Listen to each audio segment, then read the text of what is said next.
All right, we are back. Beloved Evergreen English class.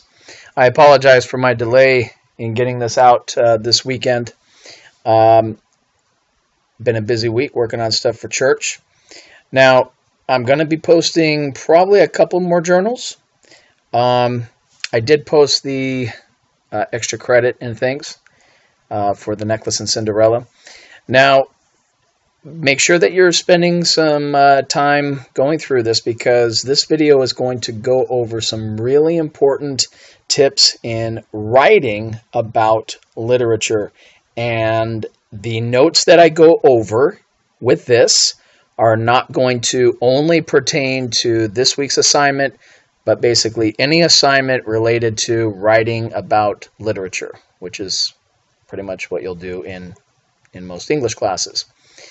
Before you get started, though, you've got to have some blank paper to take notes. Okay, I would not just get one piece of paper. I would get a few, but of course, at any time, if you need to pause and get more paper, you can do that. You also should take out the subjective, objective pronouns handout that I gave you on the first day. Yes, I expect that you are holding on to these in an organized binder. And the character trait graphic organizer. So this PDF is posted with this video link. So print that up first and have it in front of you while you're looking at this video, because that is going to be something I refer to.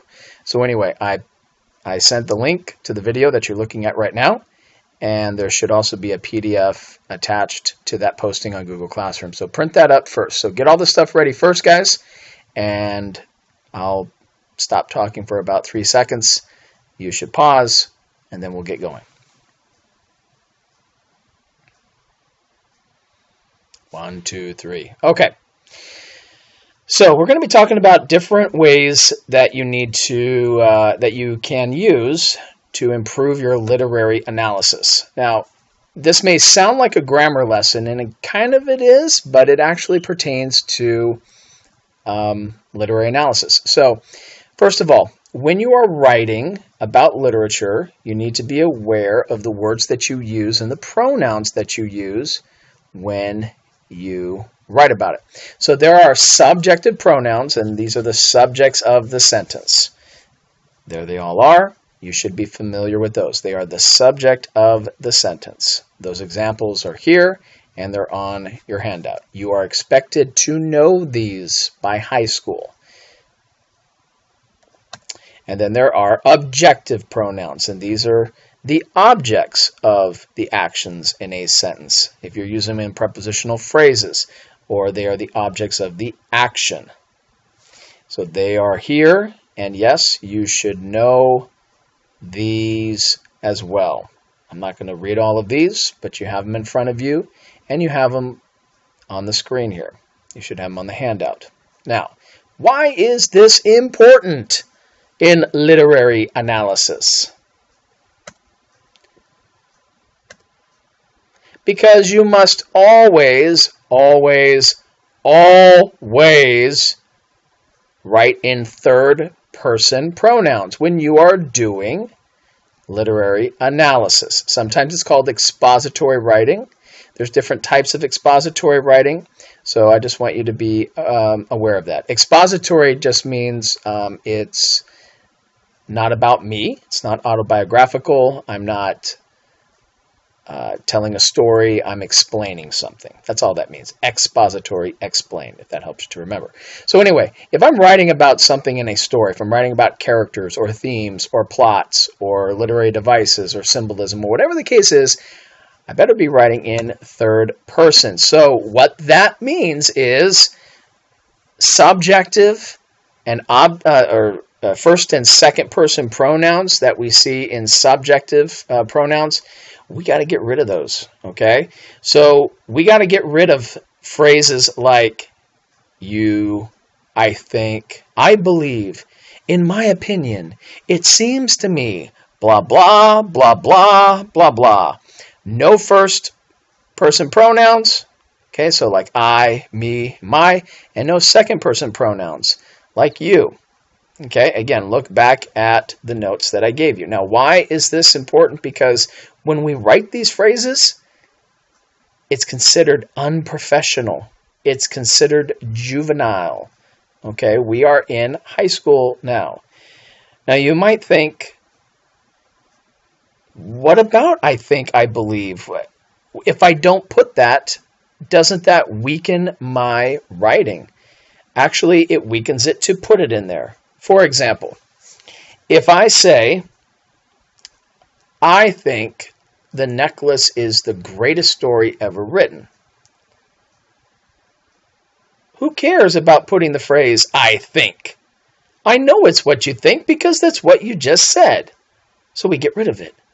I think the necklace is the greatest story ever written. Get rid of it and just have the necklace is the greatest story ever written. Boom. Now all of a sudden my writing's getting serious. Now it's getting stronger. Now it's getting more effective. So let's look at a bad example here of using pronouns in the wrong way, using those first or second person pronouns. First of all, Mary has a great personality. She's the kind of girl you can talk to about anything. You can always count on her and talk to her about your problems. Okay, can you spot the problems? Can you spot the errors in the sentence? Boom. You can talk to her about anything. You can always count on her and talk to her about your problems. Yuck. Okay? Why is this a problem? I'll tell you.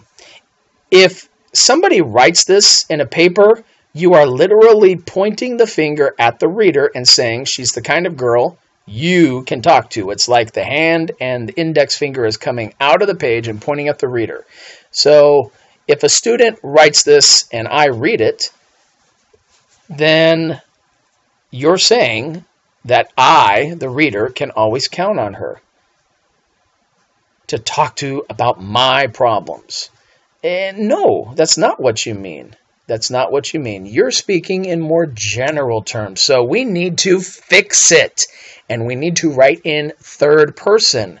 We need to come up with other phrases that are going to still communicate what I want to communicate, but do it in a way that is more professional. So how can we fix it?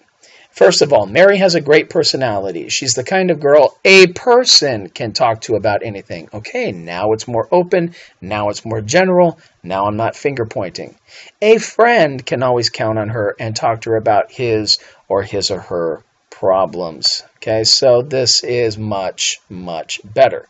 I didn't change what I was saying. I didn't change the ideas. I just changed a little bit of the wording, and now it's much more professional and much more mature. Let's look at another bad example.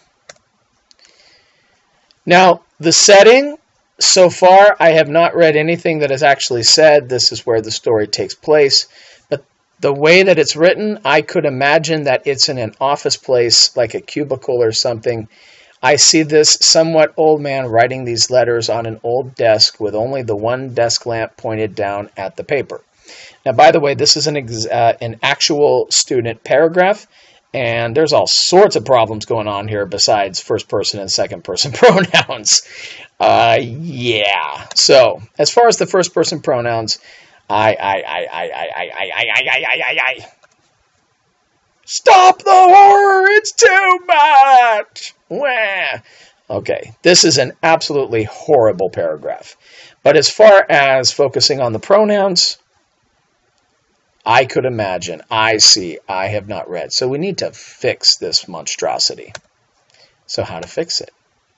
So far, the author has not explicitly defined the setting. Explicitly means out there in the front, clearly.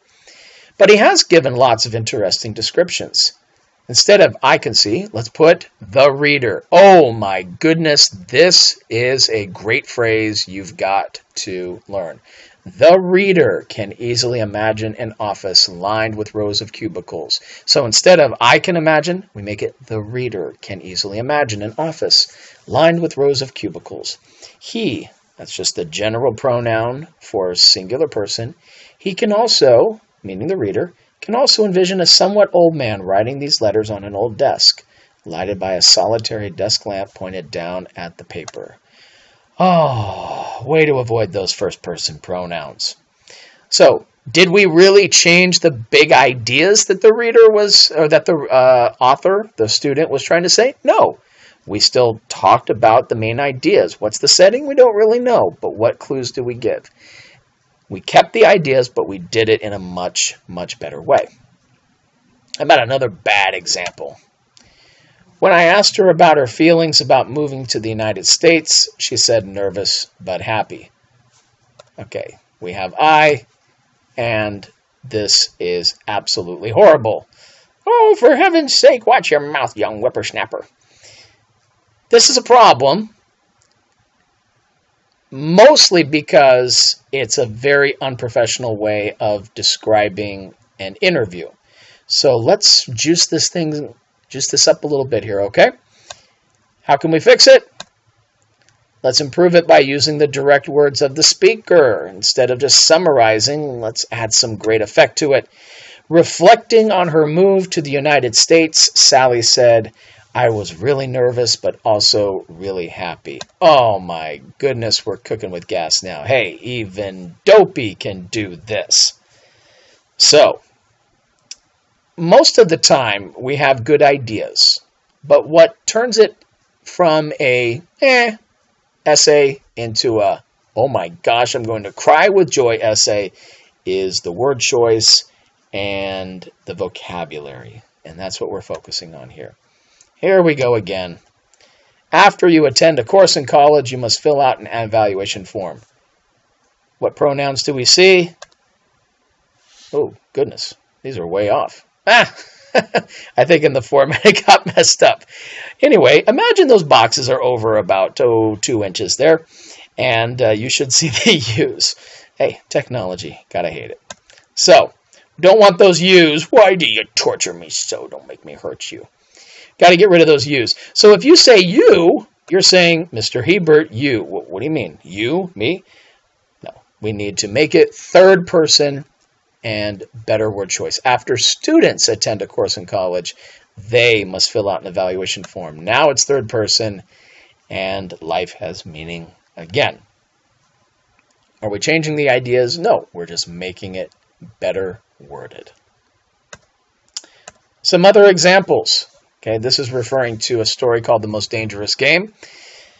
So let's say a student were writing a character analysis paragraph, which is exactly what you guys are going to be doing this week with the necklace. So this would be a very poor topic sentence.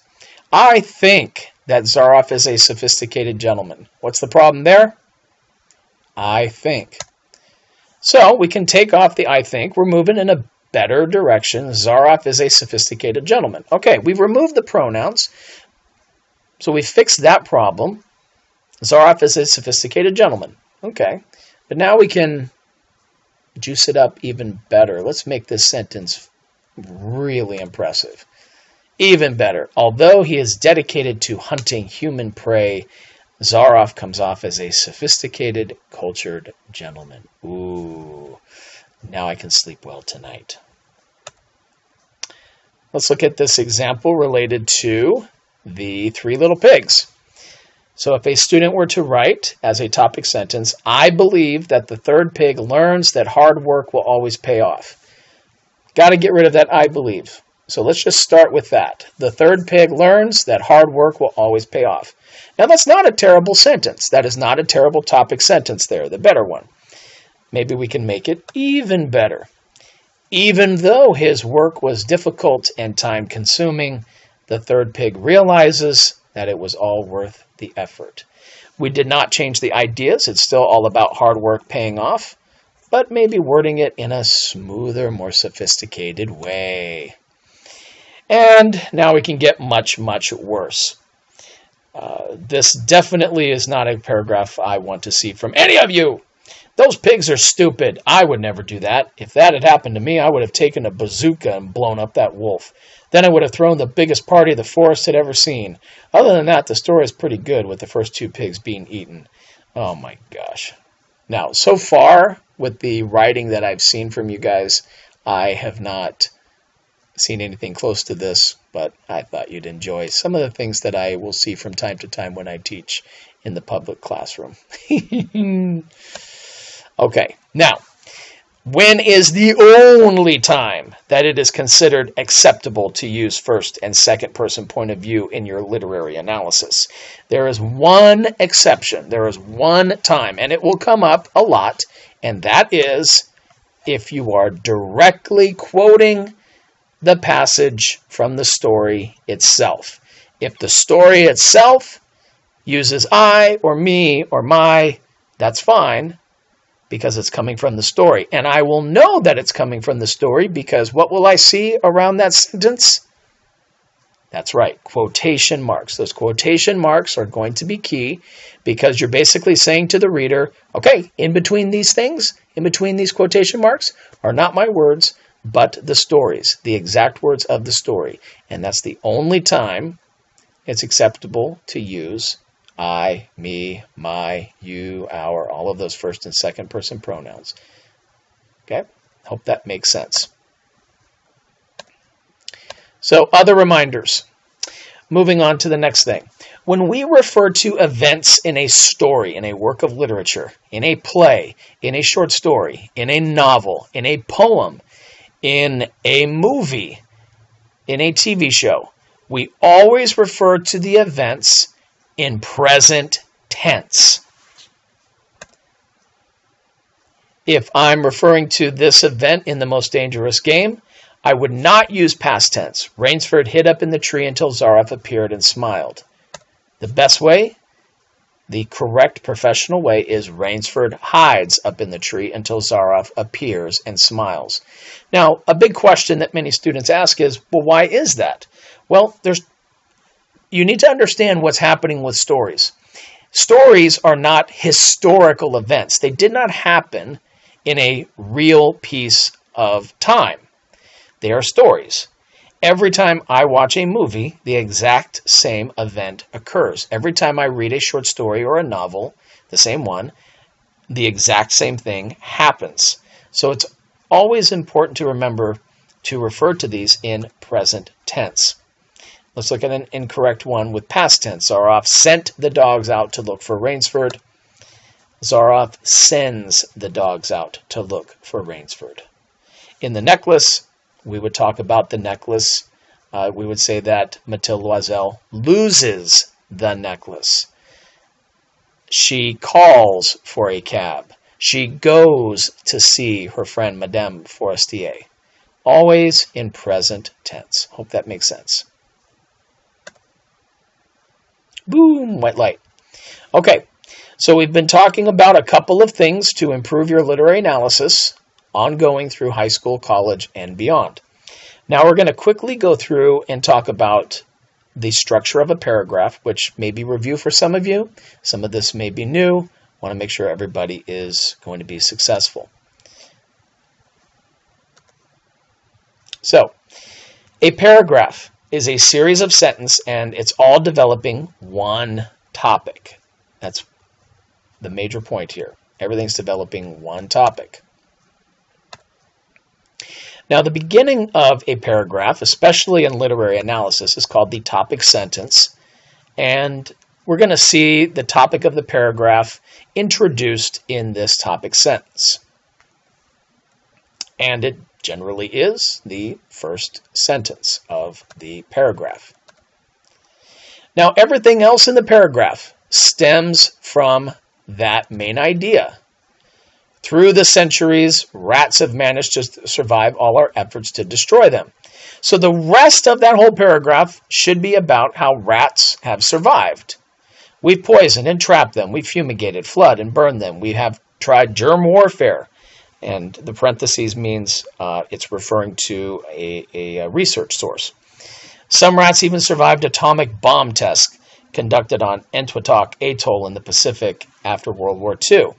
And then looking at those research points here. So we have a topic sentence. We've got lots of support. If we have research, we would have the parenthetical citation and more support, and then a really cool concluding sentence. Okay?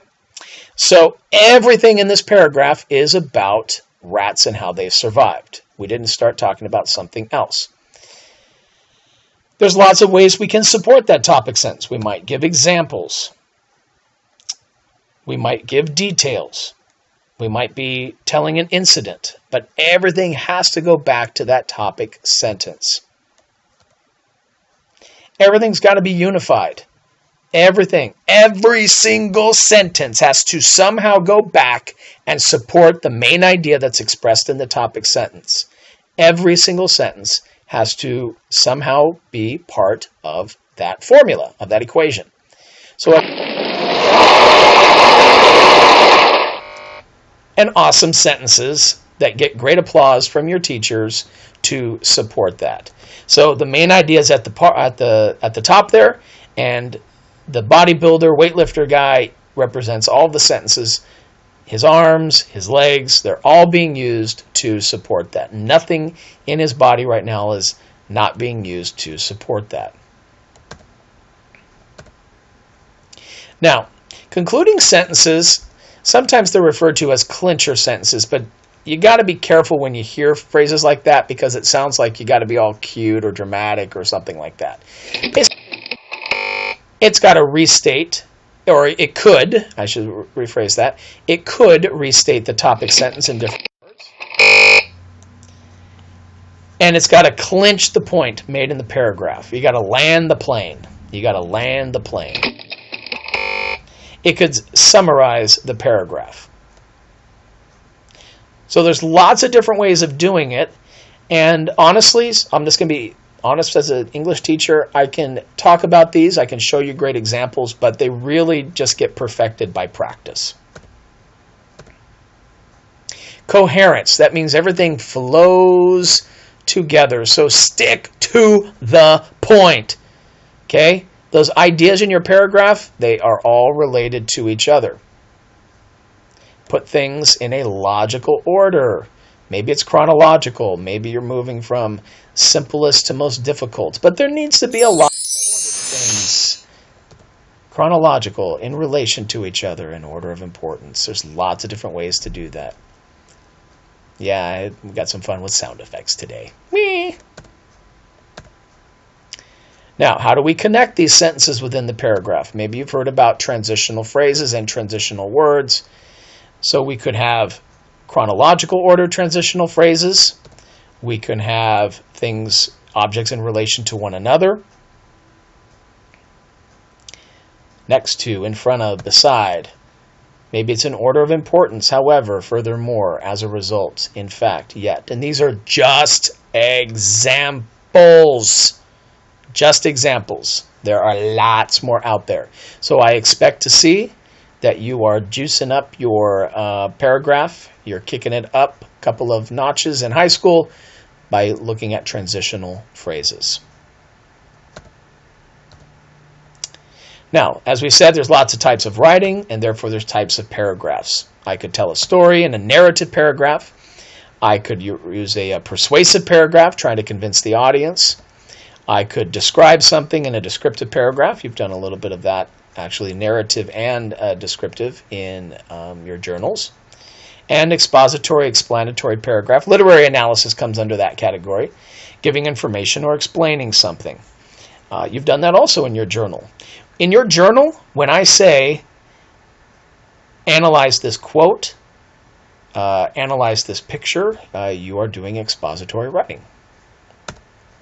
Now, we've talked about the paragraph, how to connect it all together. We've talked about literary analysis. Now we're going to start applying this to character analysis in a story.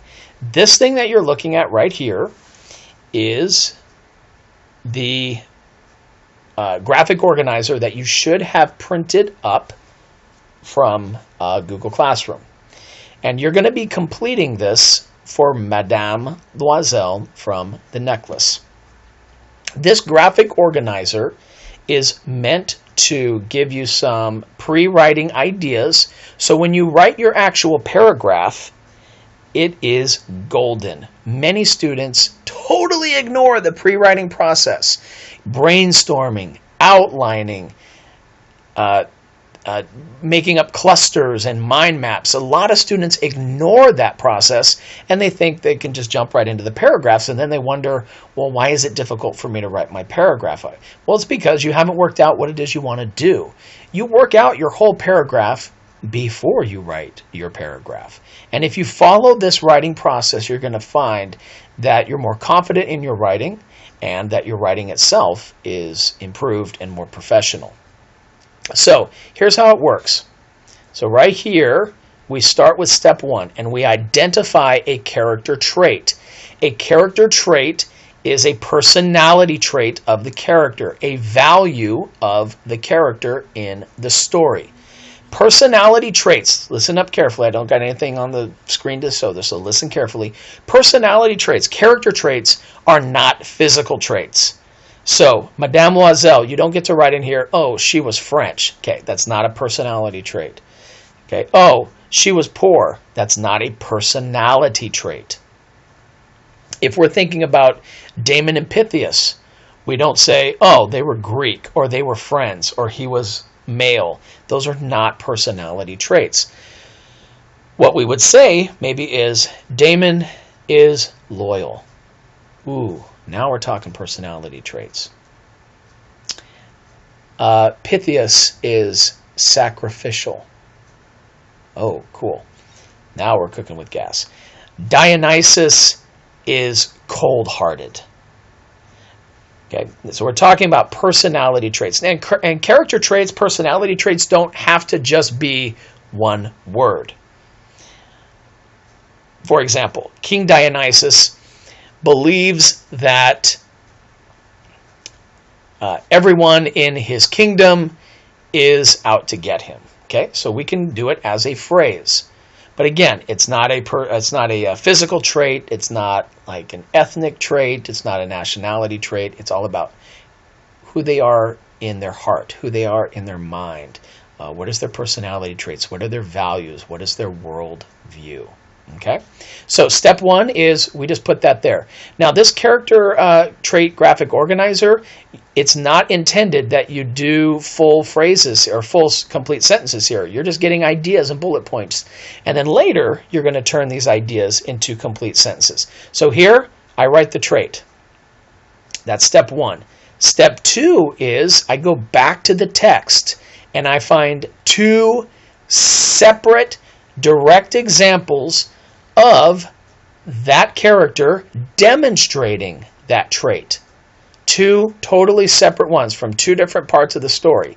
If I don't want them like right next to each other, because that doesn't really show that the character shows this trait in, throughout the story. So one part of the story here and another part of the story here, strong demonstrations of this character being this trait. Then I do step 3 and I go down here, and this is where it's my words. This is the author's words. These are my words. And here is where I'm explaining how this example fits this trait. I'm explaining and analyzing how this example is a really great demonstration of this trait. And then I do the same thing over here. I've got my great example up here. Here is where I explain how this fits this. So it's all connected. And if you do this really well, you've basically written your paragraph. And I'll explain how these things go together. Okay? Again, you don't have to write in complete sentences here. You just have to write in bullet points. This is just about the ideas.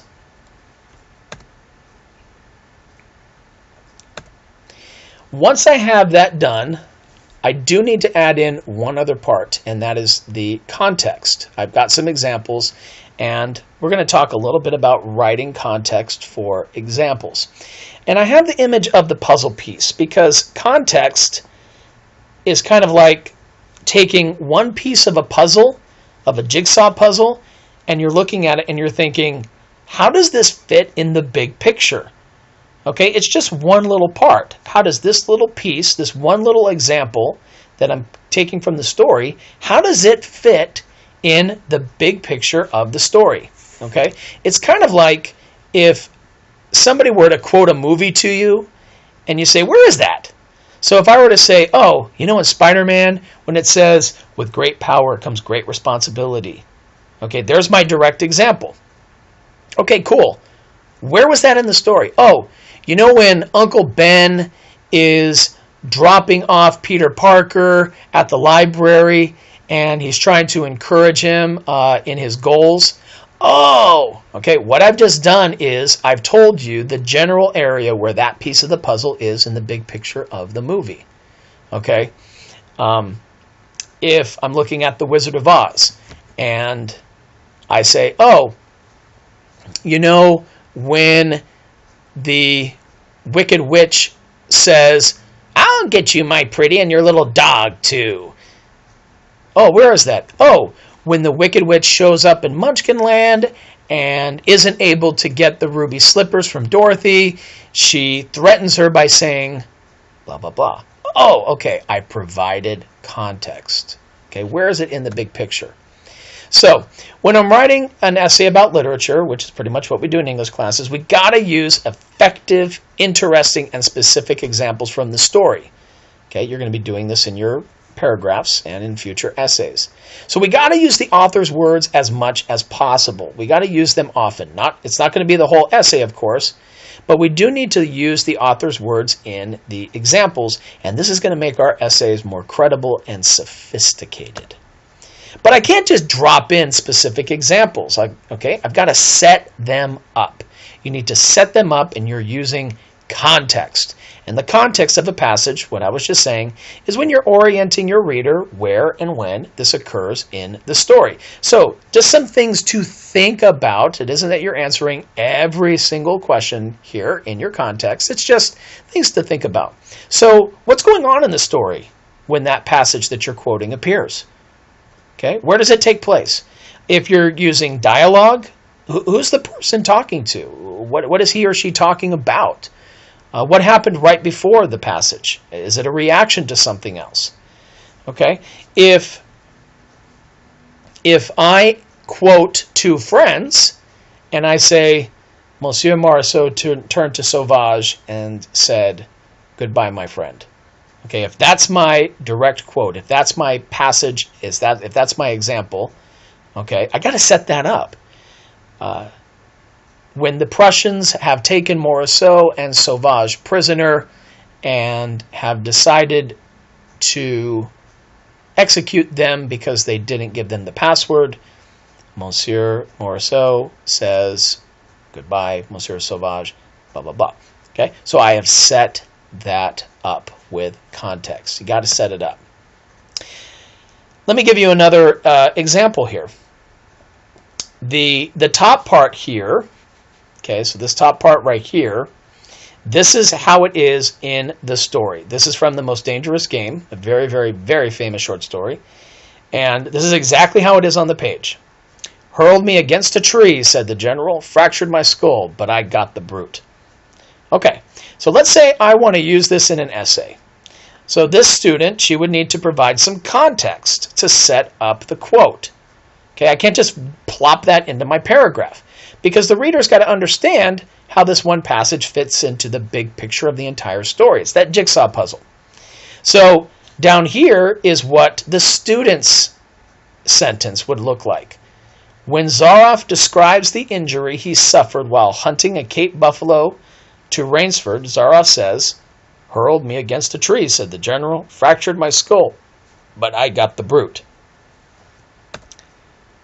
Okay, so notice how the color's a little bit off, but everything up until here, when Zaroff describes the injury he suffered while hunting a Cape buffalo to Rainsford, okay, this is your context.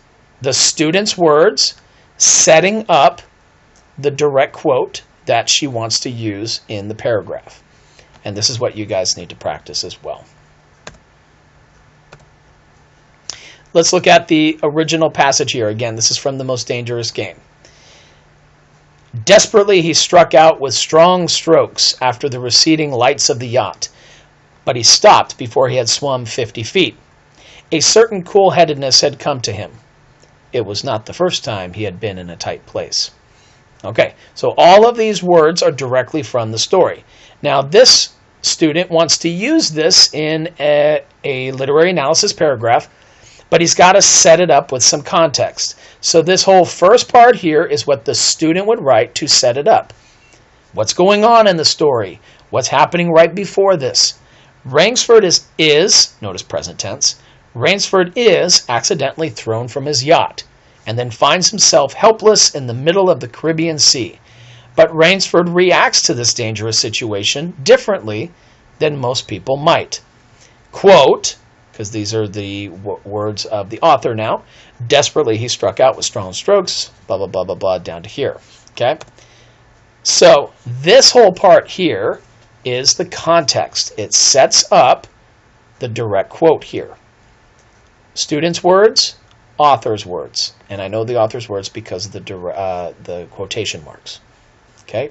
Hopefully that makes sense. So I'm going to write a character trait paragraph, and this is what it's going to look like. These ideas are going to go in this order. Make sure you write this down. Well, you should be writing down like a lot, but okay.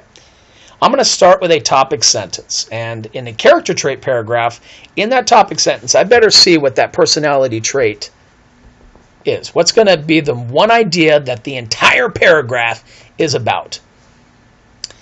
Then the next thing is, I'm going to set up my example. Okay, that example that I wrote in my graphic organizer, I'm going to come up with some context to do that. Then I'm going to give that example directly from the story. Then I'm going to explain and give my analysis as to why that example is a great example of that character trait. Then I'm going to set up my second example. I'm going to give context for that. Then I'm going to give example 2, those author's words. And I'm going to explain and give my analysis as to why that example fits that same character trait. And then I'm going to wrap things up with an awesome concluding sentence. Okay, these are the ideas. These are the ideas of this. Very important reminder though. All these ideas don't necessarily mean they are one sentence each. These are the ideas that will be addressed in your paragraph. So a topic sentence tends to be one sentence, but your context might be more than one sentence. Your direct passage might be more than one sentence. Your explanation may be more than one sentence. This is one of the most important things I want you guys to get into your mentality, this last sentence here. You need to think more about being clear and thorough rather than counting sentences. I come across students a lot who will ask me, well, how many sentences should it be? Well, how long should it be? Or they'll bring up something that they've written and say, is this good enough? Or is this long enough? And those are the wrong sentences to ask. Okay, that's the wrong question, because it's not about, oh, did I write 7 sentences? Did I write 10 sentences? Did I write 5 sentences? It's about what are you doing with the sentences. A student could write 7 to 10 sentences, but be completely off, may not be clear at all, may be all over the place. Remember that example of the, pigs are stupid and I would never do that, and if it were me, I would have taken a bazooka and blown the wolf away. Okay, that was like 5 or 6 sentences. Was that a great paragraph? No, it was not. So let's get out of this mentality about counting sentences and let's be clear and thorough. Okay, let's think about the ideas that go with it. Okay, now let's go through this process. Let's say I want to do a character trait paragraph for the third pig. In the Disney version, he's referred to as Practical Pig. Okay, so he's the third pig. He's the one that makes the house out of bricks and defeats the wolf and all that good stuff. So I'm starting with my worksheet here, and I'm thinking about a personality trait, and I think, yeah, he's courageous. Right, okay, cool. So now I need to go back to the original story, and I need to find 2 awesome, separate, great examples of when this pig shows that he's courageous. Okay? So there's a part where he says, "Not by the hair of my chinny chin chin," said the pig. Author's words right there. Okay? So I analyze that. I'm seeing that as an example of being courageous. And I see another example. Oh, sorry. Let's go to the explanation. My bad, because I got to go 1, 2, 3. So I start with courageous. I give an example, and now I need to explain, well, how does this show that he's courageous? Well, here's how I analyze it. My gosh, he's standing up to an animal who just easily blew down 2 houses. Okay, that's not something he can do. He's standing up to an animal that just ate his 2 brothers. His 2 brothers are now being digested in this animal's stomach. So that's pretty courageous, right? Cool. What's another example? The little pig saw the wolf climb up on the roof and lit a roaring fire in the fireplace and placed on it a large kettle of water. So how is that courageous? Okay, I need to explain how this example shows that he's courageous. Well, despite his fear, okay, because this animal is wanting to eat him and probably can, so despite the pig's fear, he allows the wolf to enter his own house in order to try to stop him with a plan. There was no guarantee it was going to work. There was great risk involved. That takes a lot of courage. That takes a lot of courage, okay, to let him in. And because if the plan didn't work, he's done. He's done. Maybe he can wiggle his fat little piggy tail through the door and escape, but probably not going to happen. So that's pretty courageous. Okay, now I've done this character trait paragraph. And in my planning of my paragraph, remember the order that I talked about? TS stands for topic sentence. Okay, we're just talking about the ideas.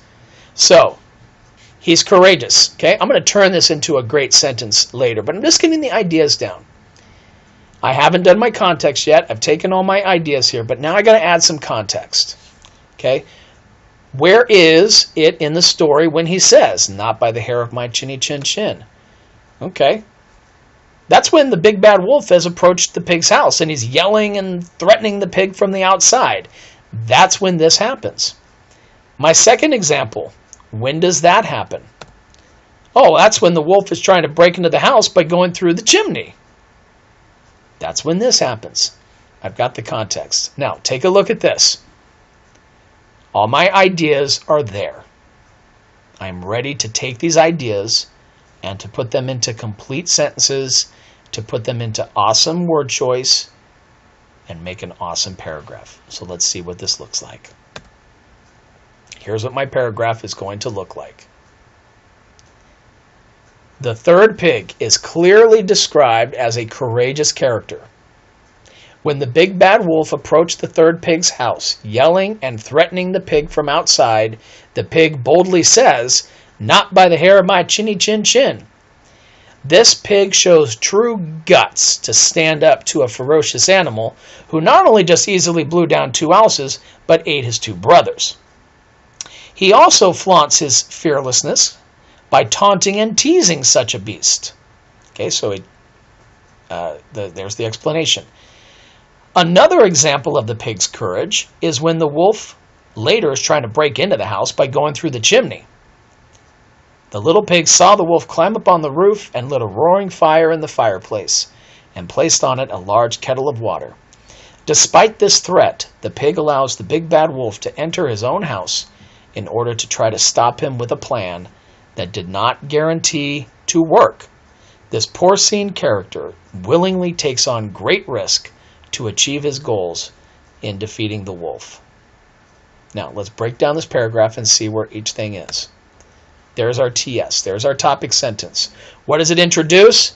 That he's courageous. You already had that idea. You just turned it into a complete sentence, right? Notice how easier and more successful your paragraph's going to be when you do the pre-work, when you do the pre-writing in the graphic organizer.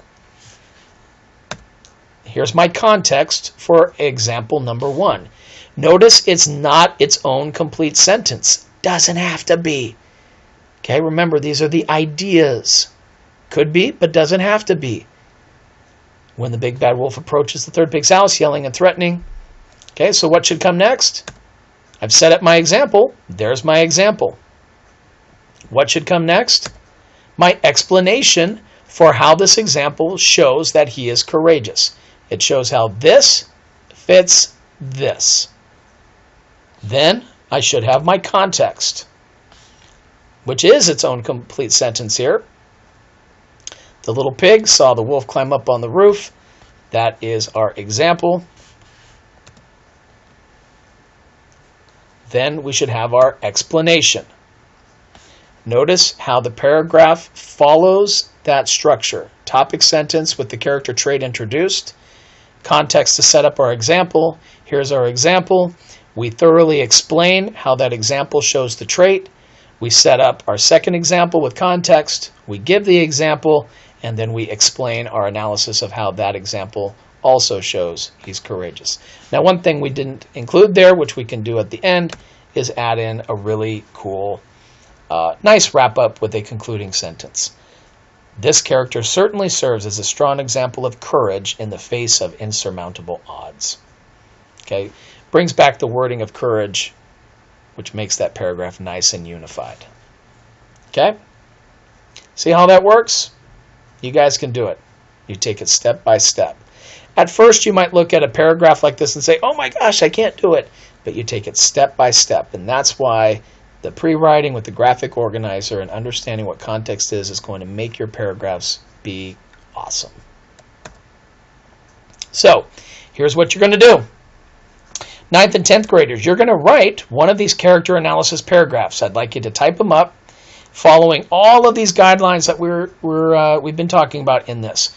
I don't want to see first and second person pronouns. I want to see that you're using present tense. I want to see that your paragraphs are wonderfully organized, context, direct examples, all of that. And I will also collect the graphic organizer that goes with that. 11th graders, you're doing the same thing, except you're doing 2 character analysis paragraphs for 2 separate prominent traits and values for Mathilde Loisel. So you're going to have 2 graphic organizers with 2 separate traits, different examples, all that good stuff. Okay? Hopefully this makes sense. I know this has been a long video, but this has been more than just about this week. This stuff is about writing for the rest of English classes that you're going to be doing, all sorts of literary analysis. All right? Let me know if you have any questions. Have a great week, beloved English Evergreen students.